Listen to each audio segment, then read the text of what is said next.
first time I met Madeleine Kunin was at a book signing for her book, Pearls, Politics, and Power. And when I told her I was afraid I wasn't ready to run for office, she smiled and handed my book back to me. And in it she had written, "When you're ready to run, you're ready to run." And I looked at her and she said, "You know what I mean." And I did. And 4 years later, I won my first election and 3 more after that. And she saw it in me before I did, just like she has for hundreds, probably thousands of other women. It's my great honor tonight to introduce the founder of Emerge Vermont, Governor Madeleine Kunin.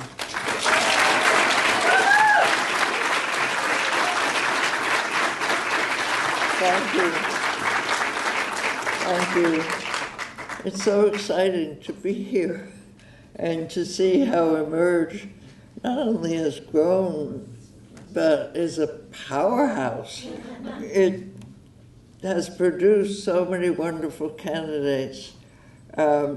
Women still need, despite the feminist movement, the rise and decline and going through different permutations, still need that nudge.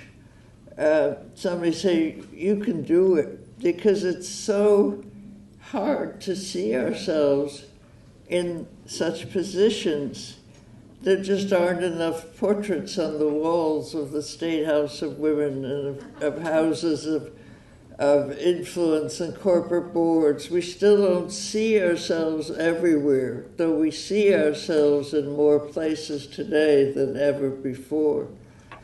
And Lauren, you see yourself there, we see you there.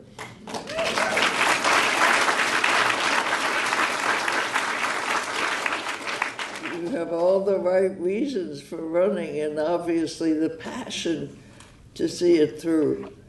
And I'm so glad that we have 92%. I mean, that's phenomenal. And these are the women who ran and won.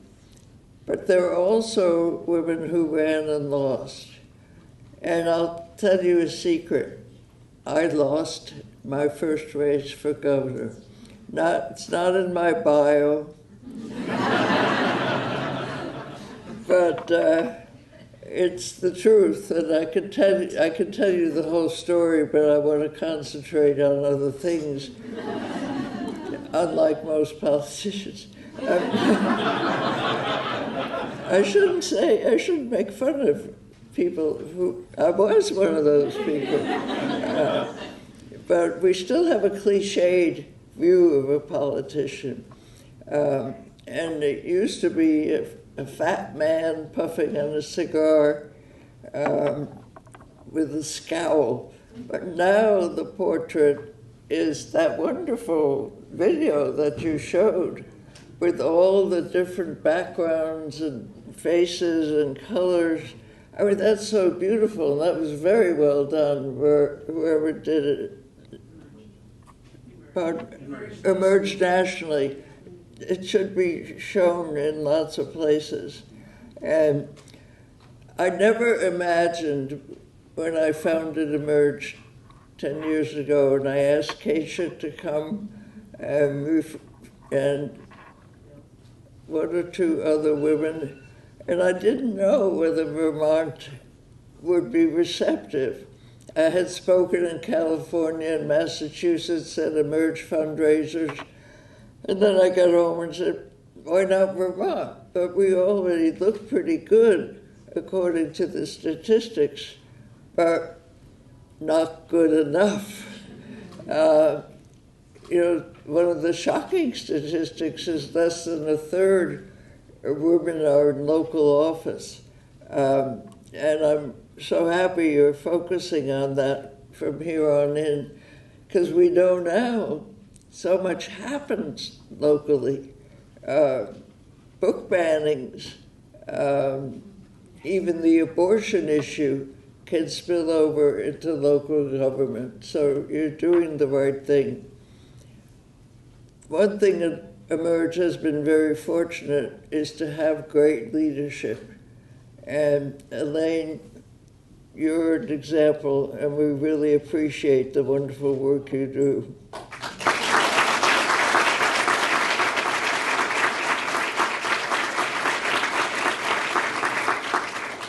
Yes.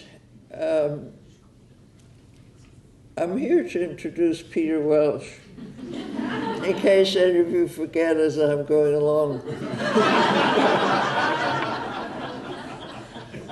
But you know who Peter is.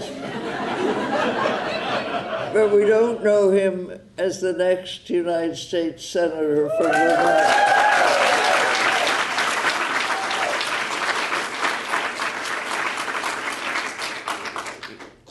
I know Peter when he served in the Senate, and there are lots of memories, not all of which I will discuss.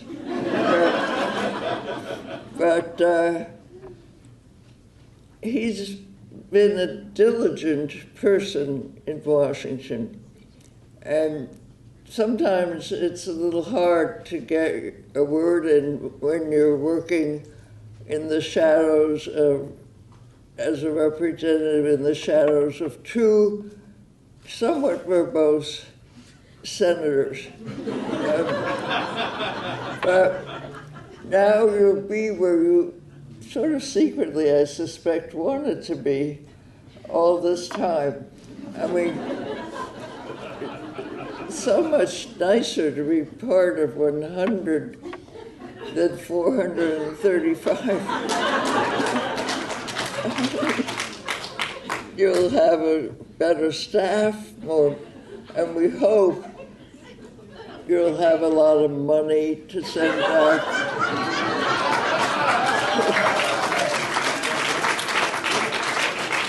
Pat Leahy has been pretty good at that.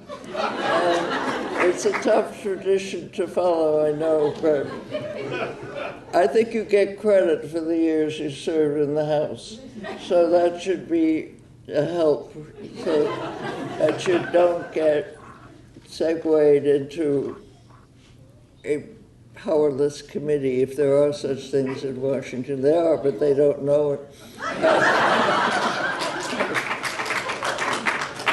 Well, it's my great pleasure to introduce Peter Welch, who's going to keep Vermont on the map.